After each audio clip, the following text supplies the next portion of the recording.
Hi Mark, I'm Tracy 麦博宇. My student number is SO441044. I'm sophomore in NCUE. The title of the speech is Texting is Killing Language, Joking by John McWhorter.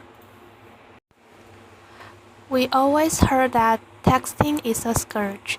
The idea is that texting spells the decline and fall of any kind of serious literacy, or at least writing ability, among young people in the United States and now the whole world today.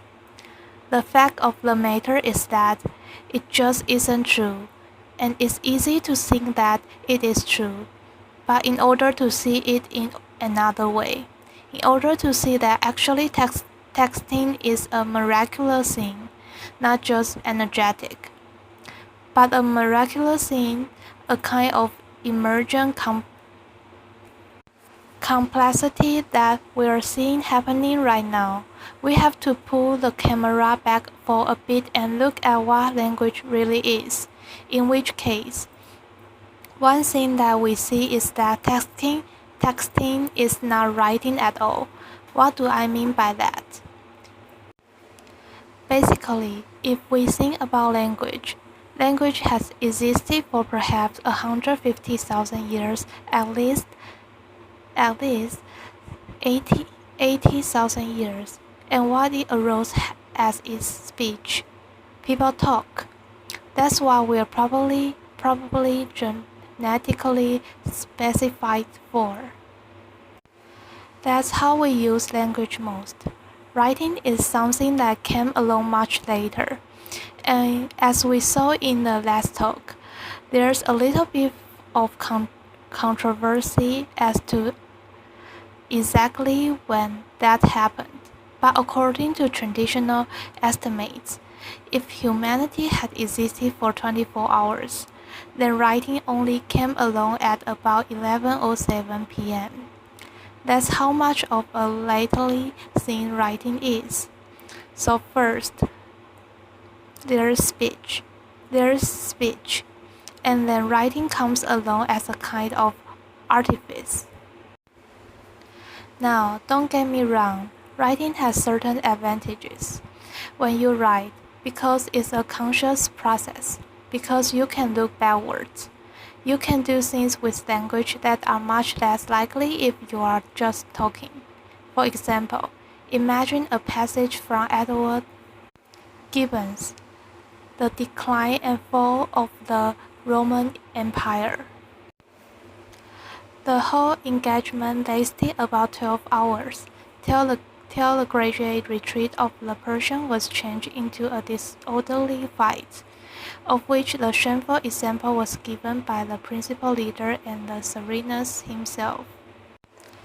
That's beautiful, but let's face it, nobody talks that way, or at least they shouldn't if they are interested in reproducing that laughter. It's not the way any human being speaks casually.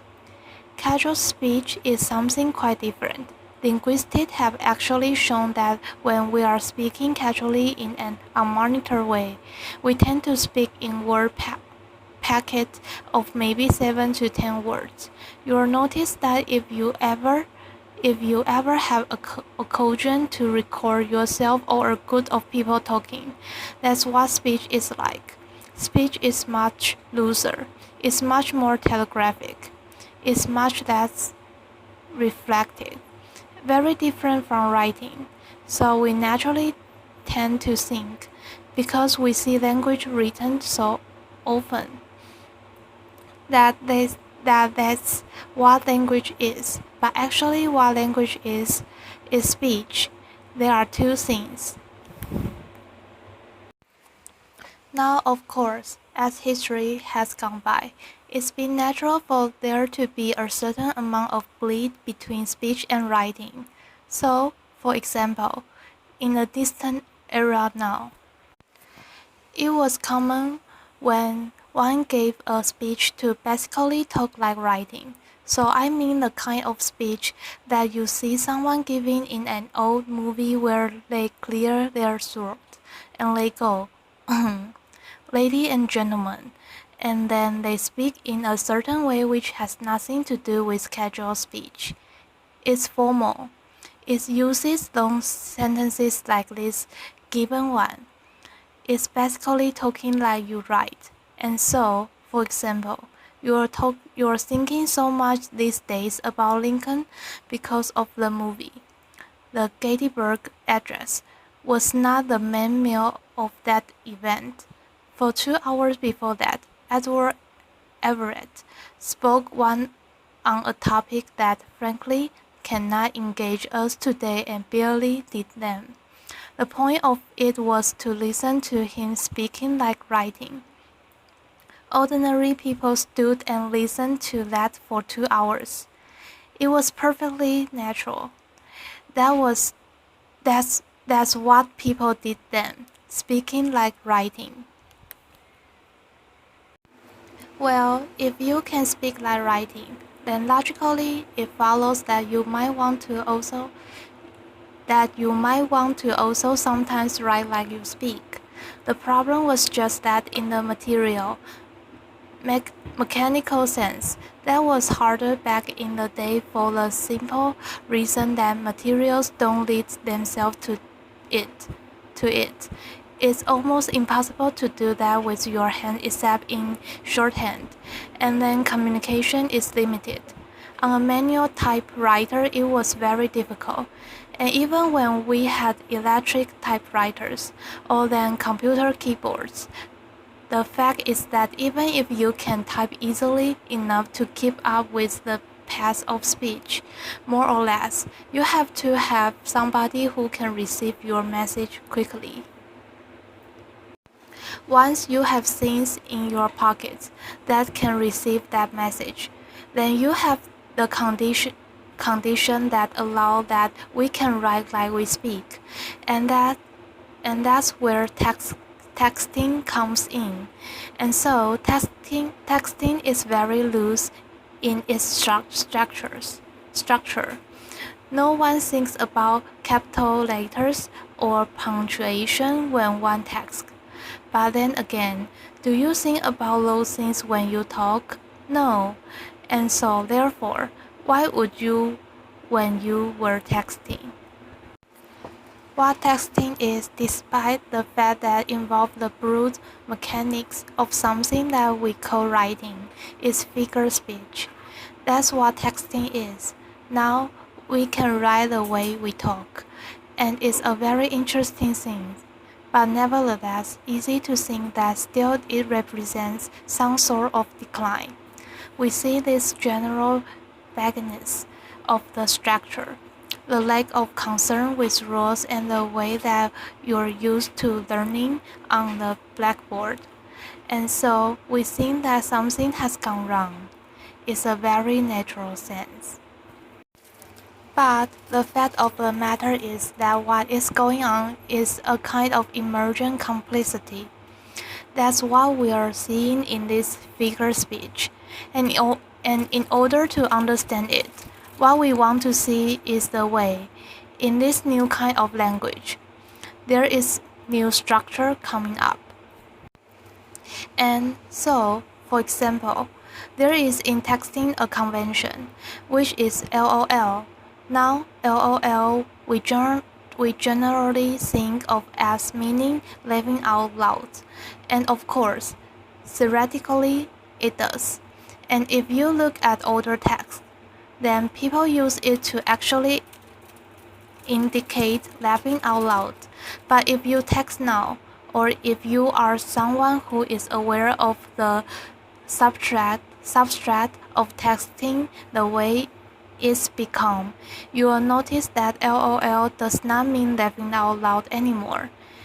It's evolved into something that is much subtler.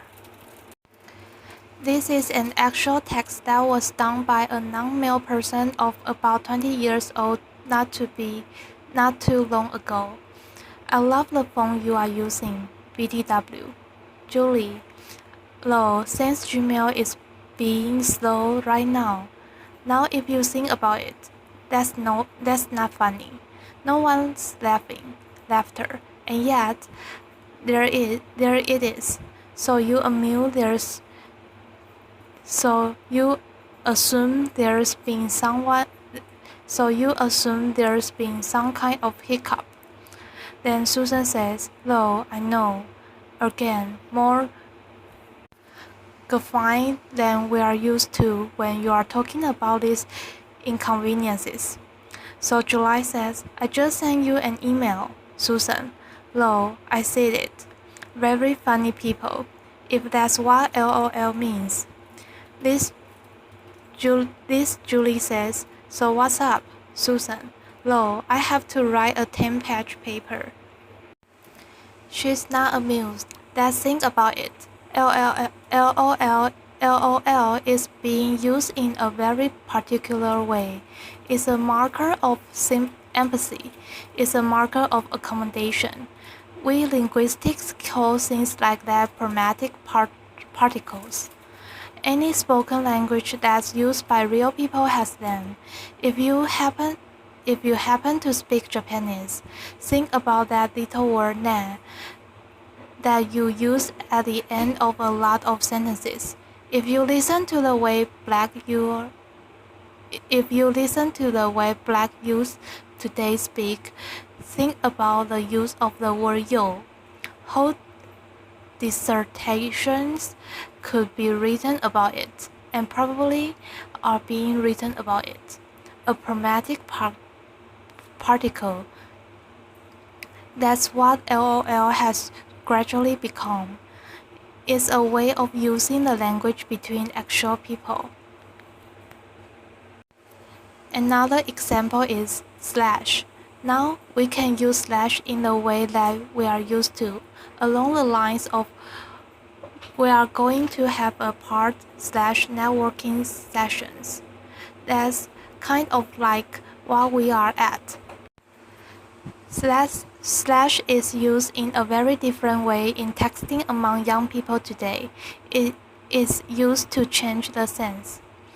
So for example, this Sally person says, "So I need to find people to chill with." And Jack says, "Haha, you could write a dissertation about haha too. But we don't have time for that." "Haha, so you are going by yourself. Why?" "Sally, for this summer program at NYU." Jack, "Haha, slash, I'm watching this video with some player trying to shoot with one eye." The slash is interesting. I don't really even know what Jack is talking about after that, but you notice that he's changing the topic. Now that seems kind of madam, but think about how in real life, if you are having a conversation and we want to change the topic, there are ways of doing it gracefully. You don't just zip right into it. You'll pat your sides and look wistfully off into the distance, or you'll say something like, make you think. What it really didn't, but what you are really, laughter. What you are really trying to do is change the topic. You can't do that while you are texting. And so ways are developing of doing it within this medium. All spoken languages have what a linguist call a new information maker, or two, or three. Texting has developed one form, this slash. So we have a whole battery of new construction that are developing, and yet it's easy to think, well, something is still wrong. There's a lack of structure of some sort. It's not as sophisticated as the language of the Wall Street Journal. Well, the fact of the matter is, look at this person in 1956, and this is when texting doesn't exist. I Love Lucy is still on the air. Many do not know the alphabet or multiplication table cannot write grammatically. We have heard that sort of things before, not just in 1956, 1917. Connecticut school teacher. 1917. This is the time when we all assumed that everything somehow in terms of writing was perfect because the people on downtown Abbey are articulate or something like that. Articulate or something like that. So, from every colleague in the country goes up the cry. Our freshmen can spell, can punctuate, and so on. You can go even further back than this. It's the president of Harvard. It's 1871. There's no electricity. People have three names. Bad spelling, incorrectness, as well as inelegance of expression in writing. And he's talking about people who are otherwise well prepared for college studies. You can go even further back. 1841. Some long-lost superintendent of schools is upset because of what he has for a long time noted with regret the almost entire neglect of the original. Blah blah blah blah blah. Or you can go all the way back to 63 AD, laughter, and there's this poor man who doesn't like the way people are speaking Latin. As it happens, he was writing about what had become French. And so, there are always laughter, applause. There are always people worrying about these things, and the planet somehow seems to keep spinning. And so, the way I'm thinking of texting these days is that what we are seeing is a whole new way of writing that young people are developing, which they are using alongside their ordinary writing skills. And that means that they are able to do two things. Increasing evidence is that being bilingual is cognitively beneficial. That's also true of being bidialectal. That's certainly true of being bidialectal in terms of your writing. And so texting actually is evidence of a balancing act that young people are using today. Not consciously, of course, but it's an expansion of their linguistic repertoire. It's very simple. If somebody from 1973 looked at what was on a dormitory message board in 1993, the slang would have changed a little bit since the era of love story, but they would understand what was on that message board. Take that person from 1993, not that long ago. This is Bill and Ted's excellent adventure. Take those people and they read a very typical text written from a 20-year-old today.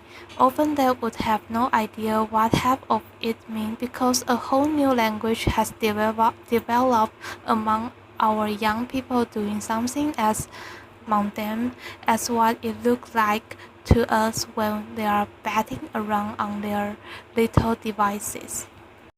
So, in closing, if I could go into the future, if I could go into 2033, the first things I would ask is whether David Simon had done a sequel to The Wire. I would want to know, and I really would ask that, and then I want to know actually what was going on Downtown Abbey. That'd be the second thing. And then the third thing would be, please show me a sheaf of text written by 16-year-old girls, because I would want to know where this language had developed since our times. And ideally, I would then send them back to you and me now, so we could so we could examine this linguistic miracle happening right under our noses. Thank you very much. Applause. Thank you. Applause.